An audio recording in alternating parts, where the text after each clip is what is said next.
Olá, meus amigos, que a paz de Jesus esteja com cada um de vocês. Sejam muito bem-vindos a mais uma reunião do Grupo Espírita Francisco de Assis. É com muita alegria que recebemos todos vocês aqui no nosso ambiente virtual, no nosso canal do YouTube, para que através da tecnologia nós mais uma vez possamos estar juntos, estudando a nossa doutrina espírita, essa doutrina de luz, de paz, de renovação, de amor, que tanto nos esclarece e nos consola. Hoje nós vamos ter o prazer de receber a nossa companheira Gabriela Galvão, do Grupo Espírita Leôncio de Albuquerque, e ela nos falará sobre o tema Todo aquele que se eleva será rebaixado. Mas antes de passar a palavra à nossa companheira, nós vamos fazer a nossa página de preparação. A página de hoje ela foi extraída do livro Caminho, Verdade e Vida, de Emmanuel, pela psicografia de Francisco Cândido Xavier. E o título dessa página é Estima do Mundo. Se chamaram Beuzebu ao pai de família, quanto mais aos seus domésticos. Jesus, Mateus, capítulo 10, versículo 25. Muitos discípulos do Evangelho existem ciosos de suas predileções e pontos de vista no campo individual. Falsas concepções ensombram-lhes o olhar. Quase sempre se inquietam pelo reconhecimento público das virtudes que lhes exortam o caráter. Guardam o secreto propósito de obter a admiração de todos e sentem-se prejudicados se as autoridades transitórias do mundo não lhes conferem apreço. Agem esquecidos de que o reino de Deus não vem com aparência exterior.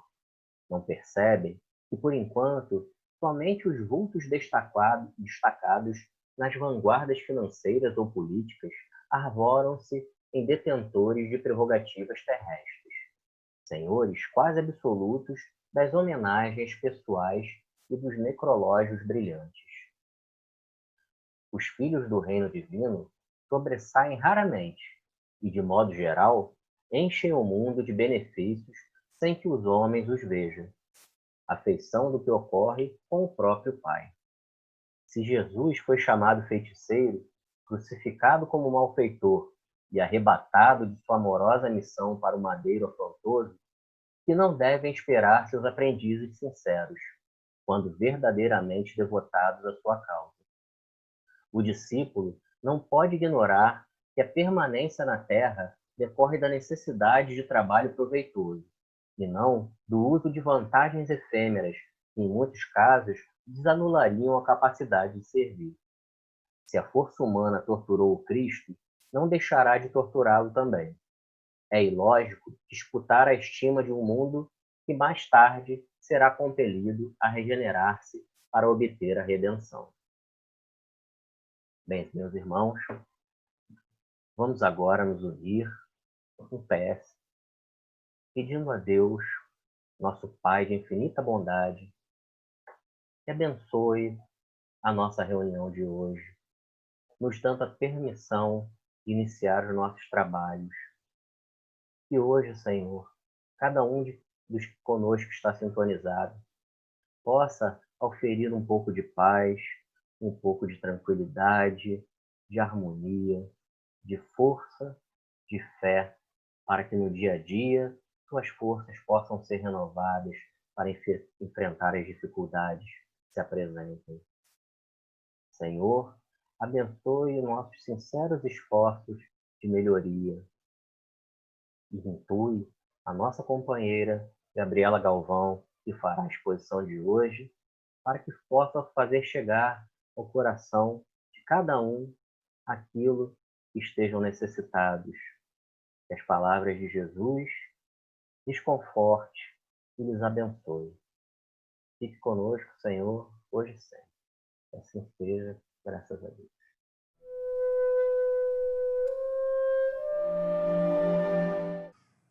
Que o nosso Mestre Jesus continue abençoando a cada um de nós em todos os momentos de nossas vidas.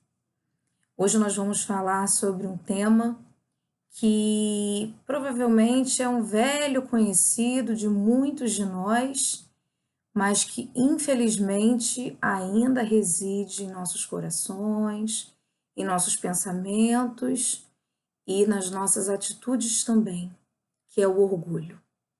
Quando Jesus coloca aquela frase: aquele que se eleva será rebaixado.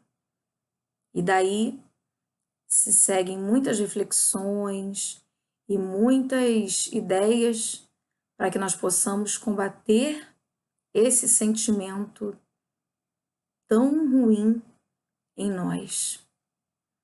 Esse trecho do Evangelho se encontra no Evangelho segundo o Espiritismo, no capítulo 7, que é intitulado Bem-aventurados os pobres de espírito. E Jesus fala: bem-aventurados os pobres de espírito, porque deles é o reino dos céus. Isso está no iniciozinho do Sermão do Monte, no Evangelho de Mateus, no capítulo 5, logo no início, no versículo 3, se não me engano. E essa afirmação de Jesus, a princípio, né, segundo Kardec vai tecendo os comentários, mostra que muitas pessoas acreditam que esses pobres de espírito são pessoas mais simplórias, ou geralmente até mais pobres mesmo, financeiramente falando, que não tenham grandes estudos acadêmicos, quando na verdade Jesus se refere à simplicidade no ser e no agir. Isso é que é ser o pobre de espírito. E aí Kardec continua suas explicações, né, suas elucubrações, falando que somente os pobres de espírito é que realmente tomam a sério, levam a sério os ensinamentos de Jesus, né? E somente eles poderão entrar no reino dos céus. Que muitas vezes os homens considerados muito sábios, muito inteligentes, renegam a própria divindade, a providência de Deus sobre as coisas deste mundo e renegam às vezes até a vida espiritual, ou por não entenderem propriamente, ou por se recusarem a aceitar, a admitir a existência de algo superior a eles, né, a nós como um todo. E Kardec continua: dizendo que o reino dos céus é dos simples, quis Jesus significar que a ninguém é concedida a entrada nesse reino sem a simplicidade de coração e a humildade de espírito. E quando a gente, em vez de utilizar a simplicidade e a humildade, se utiliza do orgulho, isso, na verdade, é como se fosse uma revolta contra Deus. E aí complica muito mais a nossa vida, né? A humildade é um ato de submissão a Deus, ao passo que o orgulho é a revolta contra ele. E aí, mais especificamente entrando no item 3, aquele que se eleva será rebaixado. E aí tem uma passagem de Jesus em que alguns discípulos se aproximam dele e perguntam: Senhor, quem é o maior no reino dos céus?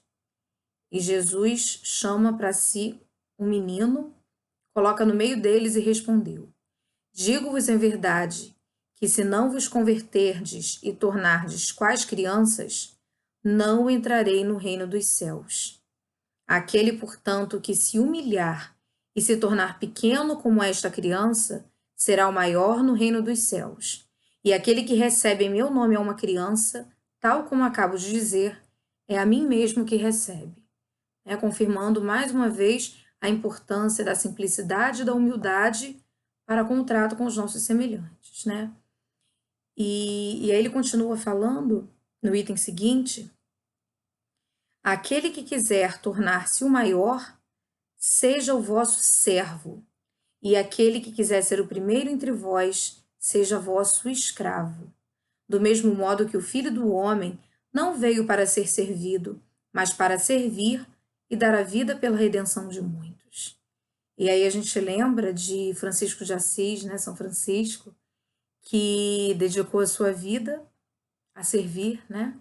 E também na sua oração nos ensina que é sempre muito bom refletir sobre ela, é dando que se recebe, né? Que eu possa servir mais, né? E aí Jesus continua no item seguinte, propondo uma parábola em que, num sábado, antes da parábola começar, né? Num sábado, Jesus tinha ido com alguns de seus discípulos jantar na casa de um dos fariseus. E aquela casa suntuosa, pomposa, cheia de comes e bebes, e muitos convidados começaram a correr para tentar pegar os melhores lugares, para aproveitar o melhor daquele banquete. E aí Jesus começa assim a parábola dizendo que quando formos convidados para bodas, em vez de sentarmos logo nos primeiros lugares, que busquemos os últimos. Porque se nós sentarmos nos melhores lugares, pode vir o dono da festa e pedir gentilmente que a gente se dirija aos últimos lugares, porque está entrando uma pessoa mais considerada e mais importante do que nós. Mas que se a gente chegar e se colocar nos últimos lugares, vai ser motivo de glória para nós, que o dono da festa chega e fala: não, fulano, venha, sente-se mais à frente, você merece estar ali. Isso, claro, falando como a vida como um todo, né, do reino de Deus.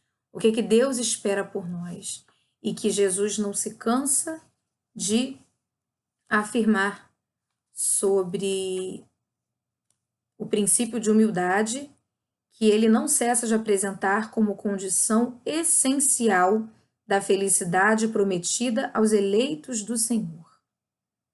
Então, que a gente não tenha pretensão nenhuma de alimentar a superioridade e a infalibilidade. Então, que a gente saiba que a gente é falível, que a gente vai errar, provavelmente, mas que a gente continue seguindo em frente, né? Mas que a gente não se ache superior a ninguém. E no capítulo 2 do Evangelho segundo o Espiritismo, tem um relato de uma rainha de França que fala sobre a realeza terrestre. E aí ela vai explicando, né? Quem melhor do que eu para explicar que o reino de Deus não é deste mundo? Ela tinha sido uma rainha e julgou que assim entraria no reino dos céus, né? Após o sepulcro, e viu que nada disso adiantou. Nem as glórias, as pompas, os títulos e o orgulho que ela tinha da posição que ela ocupava só tornava toda aquela situação muito mais degradante e humilhante para ela. E além disso, ela viu acima dela, em posição espiritual, né, muito acima, como ela diz, muito acima, pessoas que ela julgava insignificantes.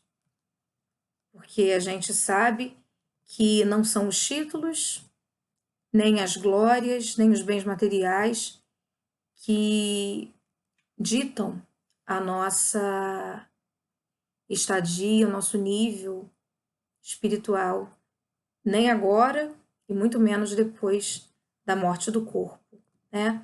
E aí ela fala, ó, para se granjear lugar neste reino de Deus, são necessárias a abnegação, a humildade, a caridade em toda a sua celeste prática. Não se pergunta o que fostes, nem que posição ocupastes, mas que bem fizestes, quantas lágrimas enxugastes. Infelizmente, a gente vê a cada dia muitos exemplos de orgulho, de egoísmo, né? Que nós sabemos que são as chagas da humanidade, e pessoas que muitas vezes querem competir, às vezes uma discussão que começa por um motivo banal, né? Isso pode acontecer em casa, no casamento, no nosso emprego, na nossa vizinhança, né? Às vezes por motivos banais e corriqueiros, que muitas vezes a gente poderia deixar passar. Muitas vezes, muitas pessoas querem fazer valer, a sua razão, né? Não, eu estava com a razão, isso aqui era desse jeito, porque eu sei, né? Enfim. E por orgulho acabam criando inimizades, criando contendas e tornando o ambiente em que vivem muito mais difícil e problemático para se viver, né? Isso falando só aqui dos encarnados. Se a gente considerar também os desencarnados, né, a legião de testemunhas que nos cercam, com certeza isso pode ser muito mais exacerbado, né? E no livro de Richard Simonetti, Rindo e Refletindo com Chico Xavier, ele traz uma experiência engraçada que ele fala que alguns companheiros da casa espírita estavam conversando num determinado momento e falavam das vantagens do conhecimento espírita em relação à morte. Que muitas coisas nós espíritas já sabemos e que muitas outras religiões não trazem, né, de conhecimentos. E aí aqueles confrades ficavam conversando animados. Ah, será tranquilo o nosso retorno, pátria espiritual? E o outro, sem dúvida, afinal, já sabemos o que nos espera. E mais um outro, não teremos nenhum problema de adaptação, o que infelizmente não acontece com os nossos irmãos de outras crenças. Coitados, alguns imaginam até que vão dormir até o juízo final. Manifestam-se perturbados, sem conhecimento, tudo mais. Isso por si só já seria um motivo meio que de orgulho, né? De nos acharmos superiores a outras pessoas, porque nós acreditamos nessas verdades aqui. E aí, Chico Xavier chega naquele momento falando o seguinte, jogando água fria na fervura. Jamais vi, nos meus contatos com o mundo espiritual, um espírita que me dissesse estar contente com a sua situação. Todos lamentam e muito não terem feito o que podiam enquanto encarnados. A gente lembra também o exemplo do irmão Jacó no livro Voltei, em que ele, tendo sido esclarecedor espírita, trabalhando com afinco anos e anos direto, depois que desencarna e encontra alguns espíritos que ele esclareceu quando encarnado, e zombando dele, dizendo: olha lá, quem nos ensinava as lições de moral. Cadê a luz dele agora? Apagado igual a gente. E isso serve de muita reflexão para a gente, né? Quantas vezes a gente fala, repete, quantos livros espíritas nós já lemos, quantas vezes no culto, no lar e fora dele estudamos o Evangelho segundo o Espiritismo, estudamos o livro dos Espíritos, muitas vezes sabemos de cor e salteado tudo isso que essa doutrina bendita nos traz, principalmente em relação ao egoísmo e o orgulho, que são as chagas da humanidade, e ainda assim permanecemos com o nariz empinado muitas vezes, né? E às vezes até nem deixamos transparecer tanto, mas Deus conhece o nosso íntimo, né? E sabe do que nós pensamos, o que nós almejamos. Então, cabe a nós trabalhar na nossa reforma íntima, que é para isso que nós estamos aqui, para que nós possamos ser merecedores de uma vida mais digna, mais cristã, verdadeiramente, que foi o que Jesus ensinou do início ao fim, né? A humildade e a caridade, a servir, né? Kardec continua explicando, e a gente pegou um trecho de Obras Póstumas, que diz que todo esse orgulho que nós ainda trazemos vem de um instinto natural, que é o instinto de conservação. Então, o instinto de conservação foi criação de Deus, não há nada de errado com ele, pelo contrário, né? Nós temos que mantê-lo, mas seria uma deturpação, um abuso, como nós fazemos de muitas outras faculdades, né? E o orgulho seria um abuso desse instinto de preservação, de conservação, que Deus nos traz naturalmente, né? Que pertence a todos nós. E nós precisamos combatê-lo, né, em nós, em torno de nós. E ele fala o seguinte: Deus não criou o homem egoísta e orgulhoso. Nós já sabemos, nós fomos criados simples e ignorantes.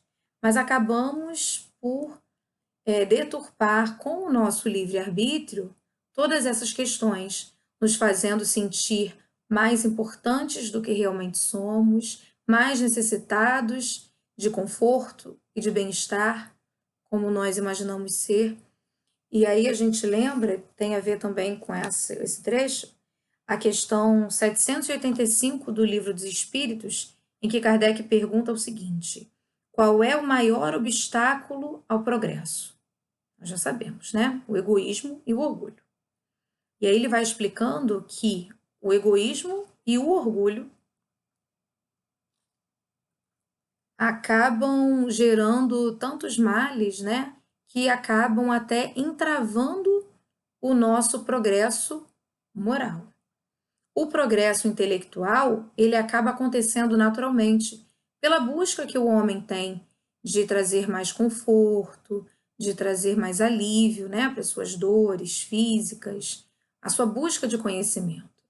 E é como se esse progresso intelectual até acentuasse esses sentimentos ainda negativos que nós acabamos trazendo, mas que segundo o livro Filosofia Espírita, o espírito Miramês fala o seguinte: esses dois monstros, que são o orgulho e o egoísmo, que devoram a sociedade na atualidade e são perseguidos pela filosofia cristã e ainda vivem, infelizmente, em quase seu apogeu.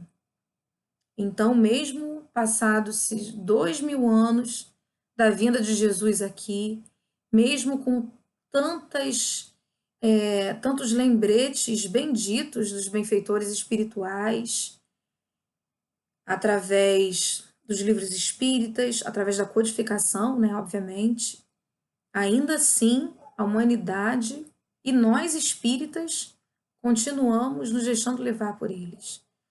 Mas, graças a Deus, não há mal que dure para sempre, a sua glória é terrena e transitória. Então, o que acontece? Esse progresso intelectual é muito mais visível e tangível do que o moral.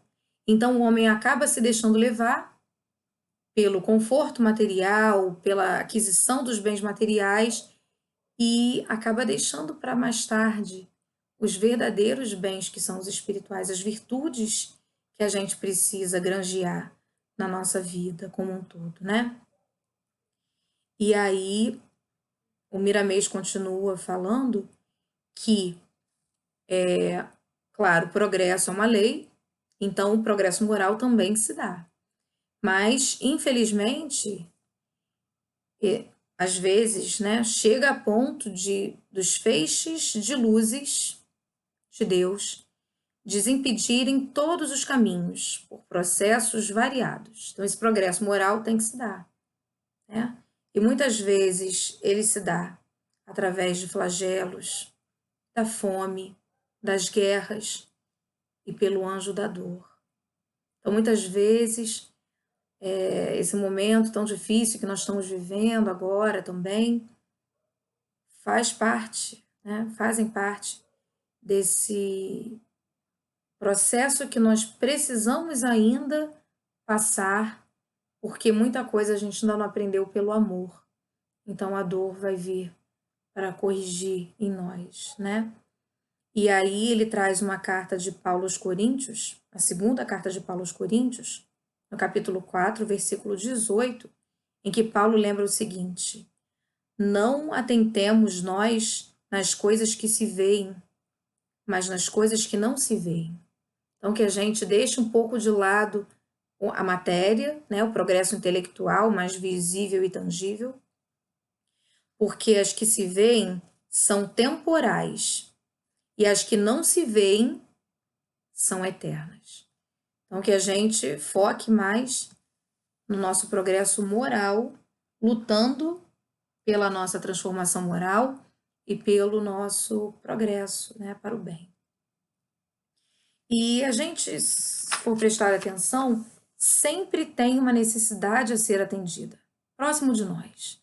Às vezes a gente fala, mas eu não posso mudar o mundo, eu não posso entregar sopa na rua em todas as refeições para todas as pessoas, eu não vou conseguir mudar o mundo.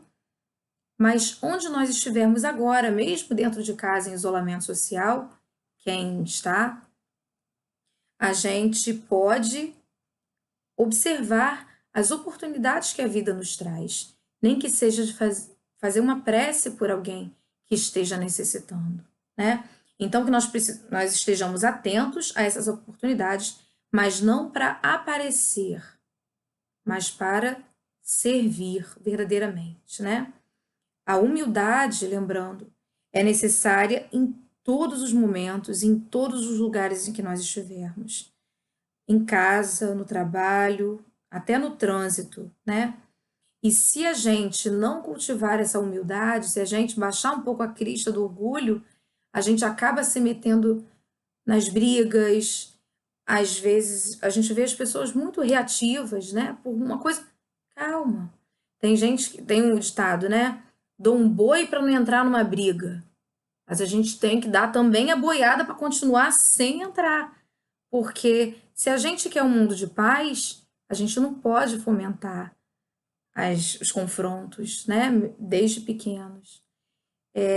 Tem uma frase interessante que eu li há pouco tempo de Maria Montessori, né? Pedagoga famosa, em que ela diz que enquanto a educação, que é a área dela, né? Enquanto a educação continuar focada muitas vezes na competição, o mundo vai ser preparado sempre para a guerra. Mas quando a educação focar cada vez mais na cooperação, na solidariedade, aí sim estaremos construindo um mundo de paz. Isso é uma reflexão muito importante para a nossa vida. A gente pode, né, tirar um pouco da pedagogia e trazer para a nossa vida mesmo cotidiana. Como as pequenas atitudes de não violência, né, de baixar um pouco a bola às vezes, segurar um pouco esse orgulho, quanto bem pode fazer para nós. A gente pode lembrar daquele caso de Chico Xavier, que muita gente já conhece, né, sobre a água da paz, que Chico, em determinado momento, reclama com a mãe dele, né, que já tinha desencarnado. Tinha muita gente falando sobre a mediunidade dele, se era verdade, se era mistificação, se não era. Ele estava agoniado com aquilo, ele queria dar uma resposta. E aí a mãe dele, Dona Maria João de Deus, fala: não, meu filho, compre um remédio, use o remédio que vai resolver todos esses problemas. É a água da paz. E aí é até engraçado que ele chega a procurar para comprar mesmo em algumas farmácias lá em Belo Horizonte. E aí, quando volta a encontrar a mãe, fala: mas a senhora falou para comprar esse remédio, eu não encontrei. E na verdade não é um remédio, né, industrializado, nada disso. É simplesmente colocar um pouco de água na boca e permanecer banhando a língua enquanto durar a vontade de responder. É um exercício bem interessante, né? Para a gente pensar e fazer também em casa, né? É preciso que a gente cultive a humildade para reconhecer quando estamos errados, para pedir ajuda quando precisamos, para pedir perdão quando reconhecemos a nossa falta. E que nós possamos reduzir a nossa expectativa em relação ao que desejamos que Deus realize e perguntar, na verdade, o que Ele quer que a gente faça, né? Porque, na verdade, os servos somos nós. Então, Às vezes a gente se deixa levar muito, quer controlar tudo, quer tudo do nosso jeito, e acaba sendo teimoso, às vezes mal criado, né? E a gente precisa corrigir esses nossos impulsos, né? Que muitas vezes estão com a gente e a gente às vezes não percebe. Daí a importância também da oração regular, das reflexões acerca do que nós lemos, das palestras que assistimos, dos estudos de que participamos, para que realmente coloquemos em prática esse evangelho bendito de Jesus. Tem um exemplo interessante no livro, quer dizer, um deles, né, de tantos, do livro Memórias de um Suicida, que é o caso do Agenor Penhalva. Acho que não é bem assim que se fala, mas enfim. Camilo começa a descrever, ele estava na penitenciária, né, lá na prisão, que mais parecia um educandário, interessante, e ele vai descrevendo todo o local, né, e aí o curioso desse personagem, Agenor, é que ele, além do suicídio, né, porque eles estavam lá por causa do suicídio, existiam tantos outros crimes e delitos que ele havia cometido, muitas jovens que ele seduzia e acabavam se suicidando também, enfim. E aquela criatura estava ali naquela penitenciária há 38 anos. E aos 38 anos, diariamente, recebia o estudo do Evangelho. Um dos benfeitores responsáveis ia até o quarto dele, né, que seria uma cela, mas que na verdade era um quarto, um aposento, e ele tinha, vamos dizer assim, uma aulinha de Evangelho. E ele lia um trecho do Evangelho de Jesus e tinha que descrever, né, com as próprias palavras, o que na vida dele se encaixava naquele conhecimento e que ele deveria modificar. Até que ele chega no ponto sobre honrai a vosso pai e a vossa mãe. E aí ele simplesmente não faz o dever. E aí o Olivier de Guzmán, que é o benfeitor ali responsável naquele momento, fala, mas como assim? Fala assim não, né? Como que ele não tinha feito aquela tarefa ali? E ele, segundo Camilo, com um orgulho muito dilatado, diz que não, eu não cometi falta alguma contra os meus pais. Posso ter outros defeitos, mas quanto a isso, minha consciência está tranquila. Então, ele é levado a uma sala específica que tem toda uma aparelhagem muito bem descrita, que nem dá tempo da gente entrar aqui agora.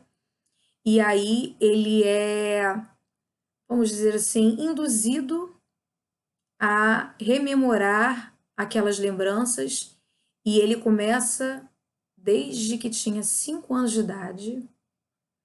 E aí os pormenores são até não são descritos, de tão graves que eram. E desde pequenas malcriações com os pais até o abandono na miséria de sua mãe, que já tinha ficado viúva. E ele nem assim conseguia admitir. Não conseguia admitir.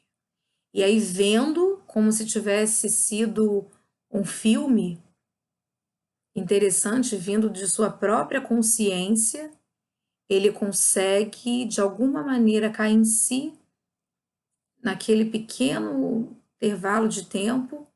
Ele consegue pensar novamente, ter mais uma chance de refazer a tarefa, né?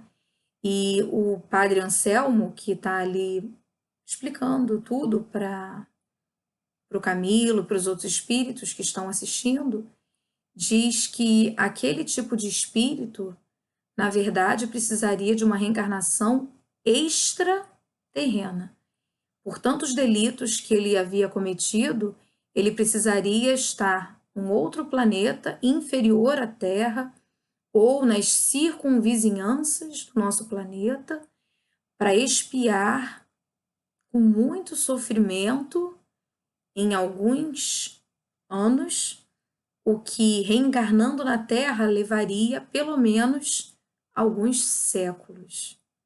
Mas, por misericórdia divina, Maria intercede por ele, por outras questões que o livro também traz, e ele ali está ainda tentando, né, os benfeitores estão ali ainda tentando que ele não seja expulso, vamos dizer assim, né?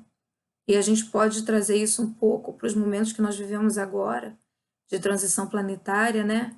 Em que muitos espíritos não vão mais poder reencarnar aqui e que esse planeta vai sofrer mudanças, como já está sofrendo, né? Até que se consiga consolidar a regeneração tão almejada. Então, que nós possamos lembrar sempre das promessas que Jesus nos faz, né?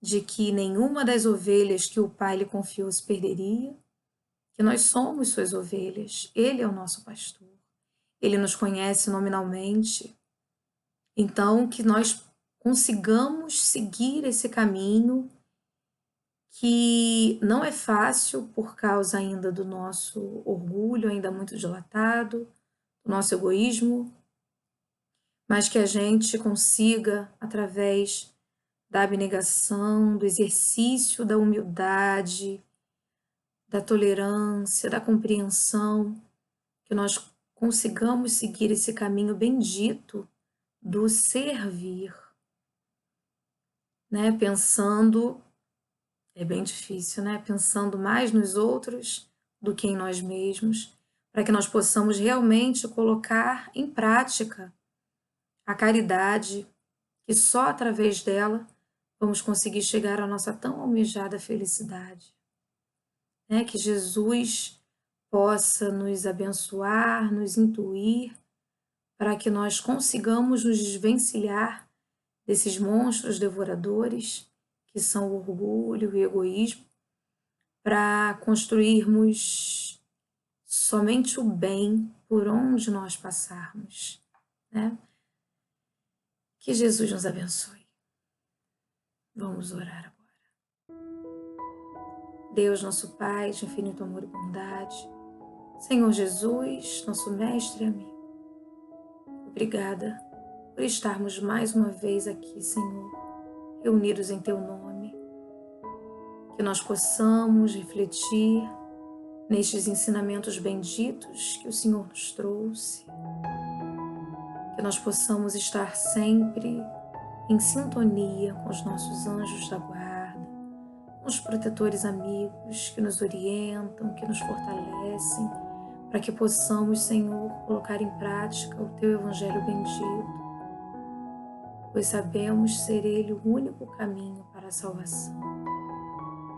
Fica conosco, querido amigo, e abençoa a toda esta humanidade, encarnada e desencarnada, que precisa tanto da Tua luz e da Tua paz. Fica conosco, querido Mestre e amigo, nos abençoando e nos ajudando a dar os nossos primeiros passos de luz. Graças a Deus.